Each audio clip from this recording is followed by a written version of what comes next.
Happy Monday, chikahan mga kapuso! Di pa man napapanood sa big screen. Todo na ang suporta ng fans sa comeback film ni Alden Richards at Catherine Bernardo. Overwhelmed nga ang dalawa dahil palaging jam-packed ang Hello Love Again mall tour. Makichika kay Nelson Canlas. Overload sa kilig ang hatid ni Alden Richards at Catherine Bernardo sa mall tour ng pelikulang Hello Love Again. Jam-packed ang fans na naki-hello again sa Dasmariñas, Cavite.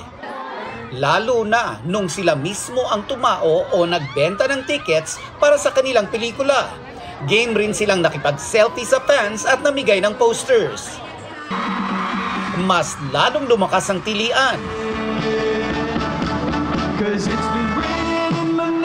Sa special performance ni Alden at Catherine sa OST ng pelikula. Yeah, very grateful at saka nabibigyan din nila kami ng additional energy para makapag-perform sa kanila.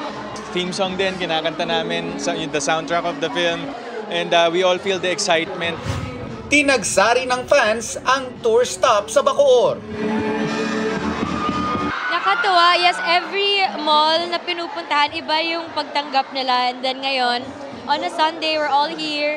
They're all here to show their support. So, nakakatuwa. Happy sina Alden at Catherine na maganda na agad ang reception ng viewers kahit sa trailer pa lang na milyon-milyon na ang views. Sobrang saya po namin kasi at least kahit papano trailer pa lang nakita na namin yung anticipation nila and how excited they are to see the love story again ni Joy and Ethan. Hanggang ngayon, ang daming nag-repost about it. Thank you sa lahat na nag-share and sa lahat na nagbigay ng ilang minuto ng oras nila to watch the trailer.